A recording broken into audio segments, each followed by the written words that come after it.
Hey, what's happening? So today I'm going to talk about the modifications we've made to the interior of the Jeep. I did a post a while back about the exterior and I was hoping to cover everything, but the video got too long and I didn't get a chance to cover the changes we made inside the Jeep for our overlanding adventures with the dogs. So today, let's do it.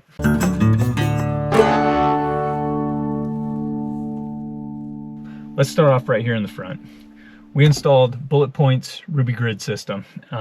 This is pretty cool, and there's a lot of systems that go up here. I think 6-7 Designs has one that's really cool. I can't speak to that one, we've never had it. But my wife really liked this one. It's really lightweight, and it serves the purpose really well. Two of the key ones that we use on the ends here are actually our phone mounts, the magnetic phone mounts. Those come in super handy, one for me, one for my passenger here. And those are fantastic for hands-free use when we're trying to use the phones off-road or whatever it is. That's an important piece.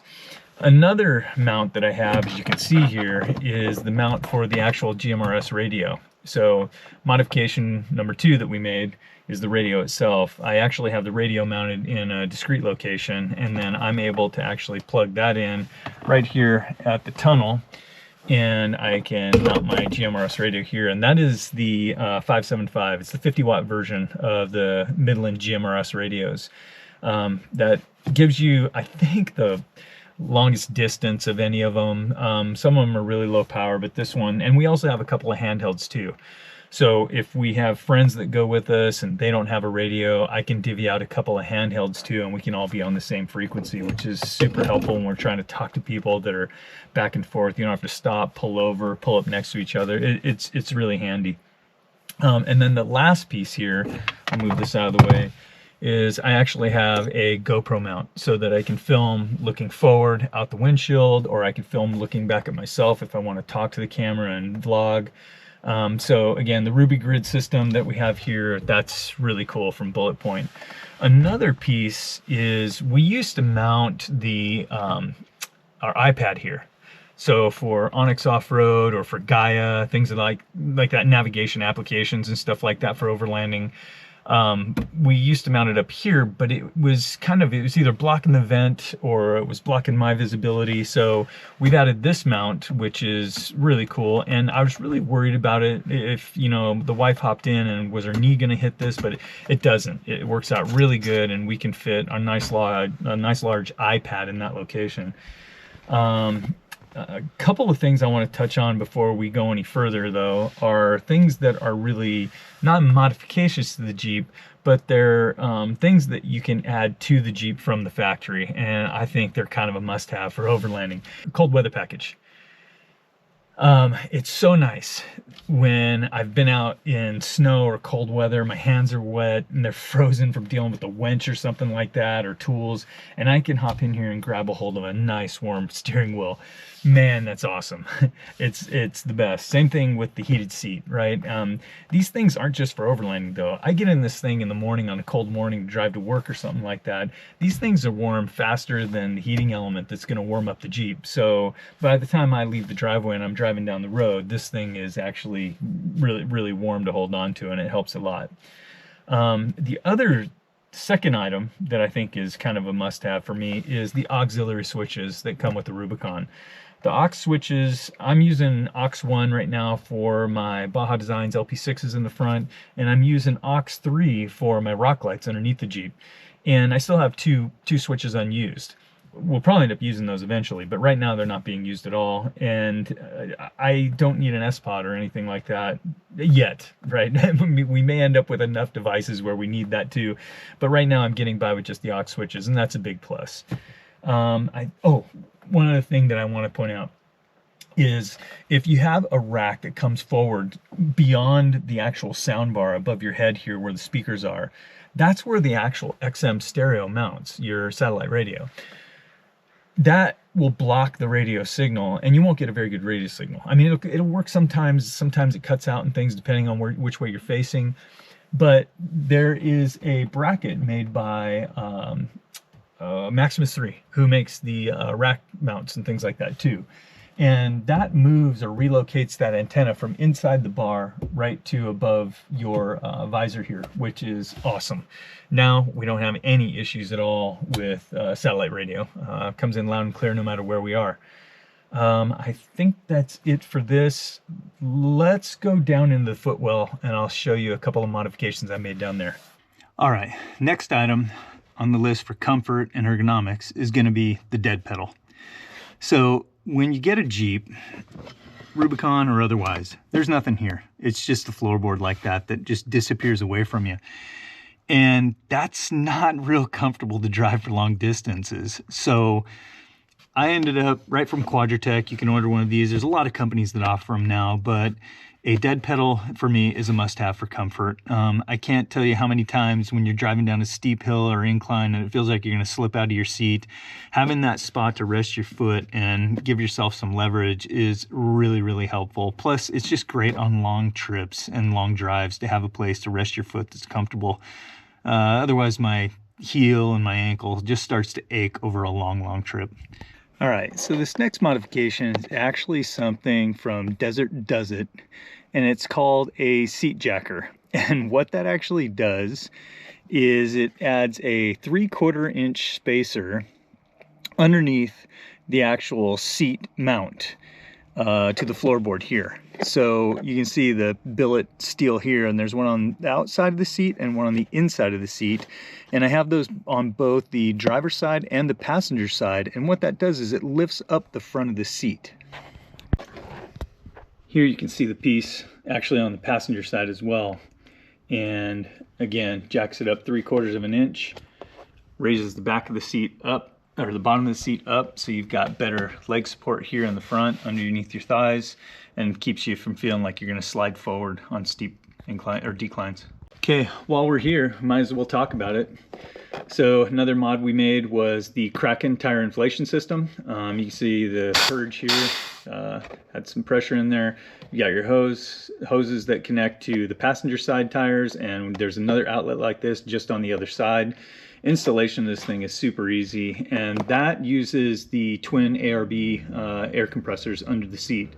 And that just sits right under the passenger side seat here, and we use the heck out of this. Now, we have an actual power tank, and the power tank is fantastic on, you know, single day events where you're just going to air down maybe once, maybe twice at max, and you just need to get your tire pressure back up. But if you're going on long trips where you're going to air down and air up repeatedly for days on end, you got to have a compressor system. And I love the Kraken. Be sure to subscribe and hit the notification bell. I'll be doing a really cool modification on this in the near future.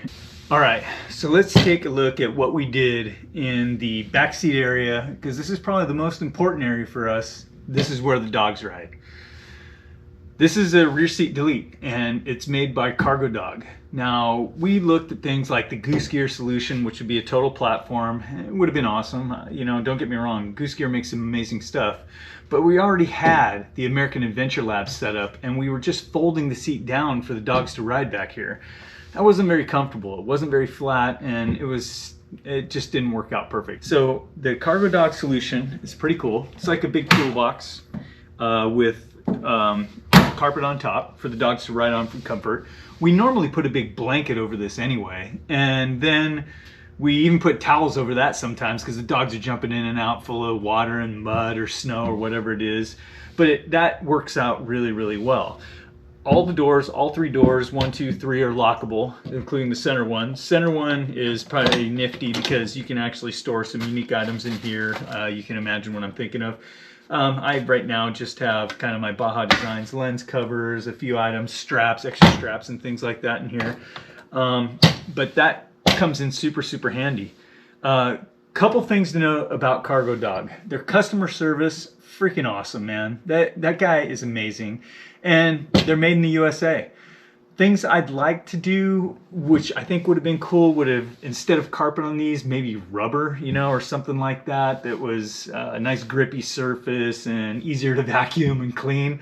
And I wish there was some kind of a like a flap type thing here. I've stuffed some upholstery foam in here to prevent things from falling down in between, mostly dog hair. It's hard to get a vacuum attachment down in the crack because that's where the floorboard of the Jeep rolls off. But we use the heck out of this thing. So on the driver's side, I actually use this to store all of my recovery gear. So I've got things like snatch blocks, I've got an actual tire plug kit in here, I've got soft shackles, my kinetic rope, I've got my tree saver in here, my toe straps, gloves. This is literally just all recovery gear on this side. On the passenger side, that's where we store all of our dog stuff. So we usually have any leashes we need in here. You see lighted dog collars, bowls for water and food, toys for the dogs, mosquito repellent, wipes for the dogs, different things. We even store our first aid kit in here, and usually we'll keep the dog food in here too for the trip. All right, the camp kitchen. I don't know how we would overland without this part, and it took us a while to figure out what to do here. There were really only two options in our mind. One was Goose Gear, and the other one was American Adventure Labs. We kicked them back and forth, the weight of the systems, the cost of the systems. There's so many options, so many things you could do based on the number of drawers you select or which fridge you use and things like that. Remember, I used to have the back seat in here. We ended up taking that out, so I probably could have fit a bigger fridge. Now I probably can. But at the time, we had the seats in, so we went with the Dometic CFX 345. But let me start from the ground up. So what you start out with here is their base. It's called the mass storage system.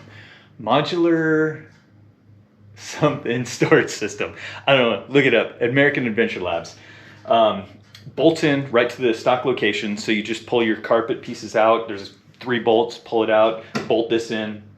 On top of that, on this side, we went with what's called the wider slider, I think is what it's called, for the fridge. And that allows us to actually have our Dometic fridge in here. We can store enough food in here to last us literally like a week between myself and my wife, and if we need anything for the dogs. And that includes beer sometimes.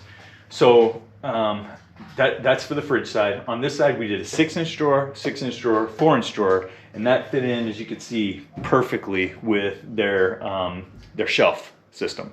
I have the shelf system set at the highest setting right now, so it's about as high up as it can go. And then up here, and I'll walk you through what we use to pack out in a different video for the whole overlanding camping adventures, because it varies depending on what we're doing. Are we camping? Are we overlanding? How many days are we going to be out? But I'll walk you through that so you can see where we store everything. Chairs, privacy tent, all those things, and I'll do that in another video.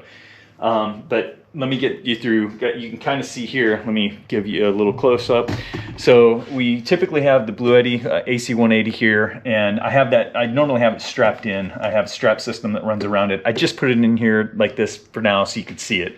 And next to that is the Dometic water. And so these are kind of the heart of everything. And then with the Dometic water, I literally just tap into it. I run my hose around, and you can see it comes across the door, and I plug in my faucet right here, which is magnetized right to the door. And that allows me to actually have water right out at the end where it's needed. And of course, we set our stove and everything here for cooking and whatnot.